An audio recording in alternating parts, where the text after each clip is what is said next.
जैसे ही उसे मालूम पड़ा कि उसकी 5 लाख रुपए का इनाम लग चुका है, वह रकम लेकर बहुत ही खुश हो रही थी और तसव्वुर में अपने बेटे को बहुत अच्छे स्कूल में तालीम हासिल करता हुआ भी देख रही थी। वह चाहती थी उसका बेटा आगे बढ़कर एक अच्छा इंसान बने, एक कामयाब इंसान बने, अच्छा आदमी बने।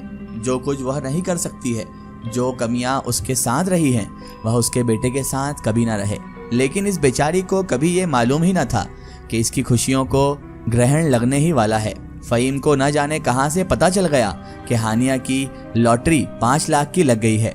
हानिया की लॉटरी से 5 लाख रुपए उसे मिल चुके हैं। एक दिन हानिया बेचारी कपड़े सी रही थी। उसे पता भी नहीं था कि अगले ही पल उसके साथ क्या होने वाला है और उसके जो पैसे जिनसे वो इतने सारे ख्वाब सजा रही है, वो सब निस्तो नाबूद होने वाले हैं। बेचारी इन सब से परे अपने कपड़े सिलाई कर रही थी और रेहान पास ही खेल रहा था। अचानक धड़ाम से दरवाजा खुला और फ़हीम अंदर आया और चिल्लाते हुए बोला, कहाँ है वह पैसे? हानिया ने जैसे ये सुना तो हानिया चौंक गई। उसे दिल में सोचा कि इसे कैसे मालूम पड़ गया। उसने कहा, कौन से पैसे? फ़हीम और जोर से चिल्लाया, मुझे बताओ वो पैसे कहाँ हैं, वो जो तेरी लॉटरी लगी है ना? तो उसने कहा, नहीं है मेरे पास पैसे। कौन सी लॉटरी? तुम्हें किसने बताया? नहीं देगी तू? फ़हीम ने हानिया को बालों से पकड़ते हुए कहा। बोल, नहीं देगी? अब बेचारी हानिया बहुत ज्यादा दर्द सहन कर रही थी। उसने कहा, मेरे पास कोई भी पैसे वैसे नहीं है, मैं सच कह रही हूँ। तभी फ़हीम ने एक जोरदार थप्पड़ उसके मुंह पर रसीद कर दिया। उसने मारा और बच्चे की धमकी देकर चला गया। उसने कहा, अगर तूने मुझे पैसे नहीं दिए तो इस बच्चे को जान से मार दूंगा। अगर अपनी और अपने बच्चे की जिंदगी चाहती है तो वह पैसे मुझे दे दे, वरना इस घर में ही तुझे मार कर दफना दूंगा।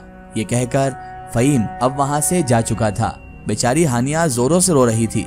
हानिया ने अपने बच्चे को अपने सीने से लगाया और जोर जोर से रोने लगी। बहुत जोरों से सीने से लगाए अपने बच्चे को रो रही थी। आखिर किस्मत उसके साथ ऐसा क्यों कर रही थी? अब उसके दिल में डर बैठ गया था कि कहीं फ़हीम हम दोनों को नुकसान न पहुंचा दे। फिर काफी दिन गुजर गए, फ़हीम घर ही नहीं आया। लेकिन हाँ, हानिया फिर भी डरी हुई थी और एक दिन वही हुआ जिसका उसे डर था। फ़हीम आ गया, लेकिन वह अकेला नहीं था, उसके साथ एक औरत भी थी। शक्लो सूरत से कोई बहुत ही बुरे किरदार की औरत लग रही थी। तेरे दिल में जो सवाल उठ रहा है उसका जवाब मैं दे देता हूँ, फ़हीम बड़े शातिर अंदाज में बोला। यह औरत मेरी बीवी है। इतनी बड़ी बात फ़हीम ने कितनी आसानी से कह दी थी।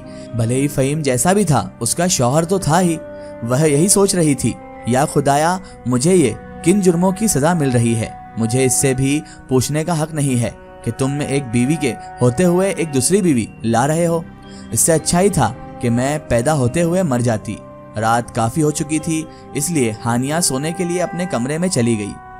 अपने कमरे की तरफ जाते हुए उसने सुना वो औरत फ़हीम से कह रही थी, देखो फ़हीम, आज पूरा हफ्ता हो गया है, पर तुमने तो कहा था कि पहली रात ही हानिया का काम तमाम करना है, लेकिन पैसों का तो कुछ पता ही नहीं चल रहा हमें। पैसों का पता चलेगा तो उसे मारेंगे ना, हमें मालूम तो पड़े इसने पैसे आखिर छुपाए कहाँ हैं। जब तक वह ये नहीं बताएगी पैसे कहाँ हैं, हम उसे कैसे मार सकते हैं? फ़हीम उस औरत से कहने लगा, मेरे पास एक तजवीज़ है। क्या? फ़हीम ने चहकते हुए पूछा। वह उसे समझाने लगी तो फिर फ़हीम के चेहरे पर गहरी शैतानी मुस्कुराहट रक्स करने लगी। रात को उन दोनों ने जो मंसूबा बनाया था उसे आज ही इस पर अमल पैर करना था। हानिया अपने काम में मसरूफ थी। अचानक उसे ऐसा लगा जैसे उसके पास कोई और भी मौजूद है, वही वजूद जो उसके साथ बचपन से था। यह एहसास होते ही वह डर गई। अचानक उसके सामने सफेद रोशनी का एक साया नमूदार हुआ। वहां एक औरत खड़ी थी, हानिया पर नजरें डाले हुए मुस्कुरा रही थी। ममता से भरपूर मुस्कुराहट हानिया के दिल उतर रही थी। आप कौन हैं? हानिया ने उससे बड़ी प्यार से पूछा। उसके बाद हानिया कहने लगी, मैंने शायद आपको कहीं देखा है। बेटी, मैं वही हूँ जिसने तुम्हें लॉटरी का टिकट दिया था। हाँ, लेकिन आप इंसान नहीं हैं।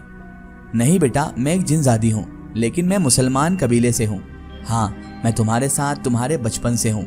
जब तुम्हें तुम्हारे बाप ने उठाकर सड़क पर फेंक दिया था, कोई गाड़ी तुम्हें कुचलकर चली जाती, अल्लाह के हुक्म से मैंने ही तुम्हारी हिफाजत की और फिर एक नेक शख्स तुम्हें उठाकर अपने घर ले गया। वो तुम्हारा ख्याल रखता था, इसलिए मैं उससे बहुत खुश थी। लेकिन जब वह इस दुनिया से चला गया, उसकी बीवी ने तुम पर बहुत जुल्म किए और जब तुम्हारे ऊपर जुल्म करने पर उसको सजा मिली है, वह सजा मैंने उसे दी है।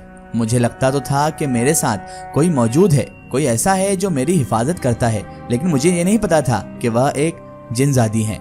हाँ बेटी, इकरा तुम्हारी माँ नहीं है, बल्कि जैसा कि मैंने बताया कि तुम्हें एक वीरान सड़क से उस नेक आदमी जुल्करनैन ने उठा लिया था। इकरा उसी की बीवी थी। तुम्हारा बाप तो आसिफ था, जिसने तुम्हारी माँ के मरने के बाद तुम्हें उठाकर घर से फेंक दिया था कि तुम मनहूस हो, इसलिए तुम जहाँ जहाँ गई मैं वहाँ वहाँ तुम्हारे साथ आई। लेकिन आज तो तुम्हारे इस शौहर ने तुम्हें मारने का सोच लिया है, इसलिए तुम्हारे सामने आई हूँ ये बताने कि तुम अकेली नहीं हो और आज इसको वह सजा मिलेगी जिसका वो तसव्वुर भी नहीं कर सकता है। तुम जानती हो तुम्हारे जाने के बाद तुम्हारी माँ का मैंने क्या हाल किया था। वही इकरा जिसने तुम्हारी इस लड़के से शादी की थी, आज वह लंगड़ी लूली अपाहिज बनकर बिस्तर पर पड़ी हुई है, क्योंकि उसने तुम्हें बहुत तंग किया। उसने एक ऐसे आदमी से तुम्हारी शादी की जो नशेड़ी था और बहुत ज्यादा बुरा इंसान था। उसको सजा मिलनी ही थी और उसके बच्चे भी बर्बाद हो गए हैं बेटा। आज वह भीख मांग रही है। सिर्फ तुम्हें इस घर से निकालने के लिए तुम्हें बताने आई हूँ कि तुम अल्लाह ताला पर भरोसा रखो। तुमसे जो कुछ छीना गया है तुम्हें सब कुछ मिल जाएगा। तुम अपने बेटे के साथ बहुत खुश रहोगी। यहाँ पर वह उससे बातचीत कर रही थी। उस वक्त पीछे से फ़हीम की आवाज़ आई, किससे बातें कर रही हो तुम और क्या कर रही हो? फ़हीम, क्या तुम मुझे मारना चाहते हो? हानिया ने जैसे ये बात पूछी तो फ़हीम कहने लगा, अब तुम्हें पता चल ही गया है तो फिर मरने के लिए तैयार हो जाओ, लेकिन उससे पहले मुझे ये बताओ कि वह 5 लाख रुपए कहाँ हैं? मैं तुम्हारा शौहर हूँ और तुम्हारी हर चीज़ पर मेरा पूरा हक है। इससे पहले कि वह उस पर वार करता, वह जिनजादी उसके सामने भयानक रूप में आ गई। वह जितनी खूबसूरत, जितनी हसीन थी, उस वक्त वह बहुत ही भयानक लग रही थी। और फिर उसी वक्त उसने फ़हीम की गर्दन को दबोच लिया। ये बेटी मेरी है, इसका कोई भी कुछ नहीं बिगाड़ सकता। इसका कोई भी नहीं था तो क्या हुआ? अल्लाह ताला ने इसके लिए मुझे भेज दिया है। तुम जैसे इंसान तो इंसान के भी नहीं हो। बहुत जुल्म किया है तुमने इस लड़की पर, अब वह और जुल्म नहीं होगा। उसी वक्त जिनजादी ने जोर से उसकी गर्दन को झटक दिया और उसका सर तन से जुदा हो गया। इसकी दूसरी बीवी जो वहां पर खड़ी हुई थी, भागने की कोशिश कर रही थी। उसी वक्त उसका पैर फिसला और वह दूर जाकर गिर गई और जैसे ही उसका सर दीवार से टकराया, 2 हिस्सों में वो बढ़ गया। हानिया भयानक मंजर देखकर बेहोश हो चुकी थी। उसको समझ में नहीं आ रहा था ये सब क्या हो रहा है। इस तरह उसने कभी सोचा ही नहीं था। उसका शौहर उसके सामने मारा जाएगा। 3 दिन के बाद उसको होश आया। उसको कोई खबर नहीं थी कि रेहान का किसने क्या ख्याल रखा होगा, लेकिन अब वह सोच सकती थी क्योंकि उसके साथ उसकी वह जिनजादी भी थी।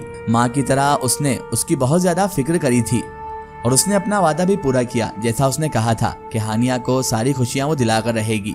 उस जिनजादी का एक लड़का था जिसका नाम था कशाश। उसने हानिया को उससे मिलवाया। थोड़े दिन लगे, हानिया कशाश के साथ मिलजुल गई। उसके बाद कशाश ने हानिया से कहा कि मैं तुम्हें और तुम्हारे बच्चे यानी कि रेहान को अपनाने के लिए राजी हूँ। मेरी माँ ने मुझे बचपन से ही तुम्हारे लिए चुना था। वो तो यही चाहती थी कि तुम्हारी शादी मुझसे हो जाए और मैं भी बचपन से तुमसे बहुत मोहब्बत करता हूँ। मेरी माँ मुझे साथ में लेकर कई बार तुम्हारे बचपन में तुम्हारे पास लेकर आती थी और मेरी माँ तुमसे बेहद मोहब्बत भी करती हैं। बचपन से वो तुम्हें अपनी बहू बनाना चाहती हैं और अब मैं भी यही चाहता हूँ कि तुम मेरी खवातीन, मेरी बीवी बनकर मेरे साथ रहो। हानिया तो जैसे आंखों में आंसू लिए कुछ कह ही नहीं पा रही थी। उसे इतना खूबसूरत नौजवान मिलेगा उसने कभी जिंदगी में भी नहीं सोचा था।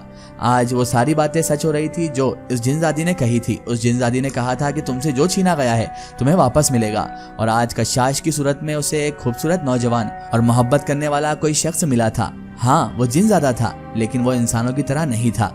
उसने हानिया से निकाह किया और उसके बाद हानिया को इतनी मोहब्बत दी कि हानिया अपने पुराने जख्म सारे भूल गई। उसने रेहान की परवरिश भी बड़े जिम्मेदारी से की और हानिया का हमेशा ख्याल रखता था। आज हानिया उसके साथ बेहद खुश है और वो एक इंसान की तरह हानिया के साथ खुशियों भरी जिंदगी गुजार रहा है। दोस्तों, अगर आप भी अपनी जिंदगी की कोई सच्ची कहानी या सच्ची घटना हमारे चैनल से शेयर करवाना चाहते हैं और आप चाहते हैं कि आपकी स्टोरी भी माई स्टोरी बुक चैनल से शेयर हो, तो आप हमें हमारे फेसबुक पेज पर कांटेक्ट कर सकते हैं और अपनी स्टोरी वहां पर हमें बता सकते हैं।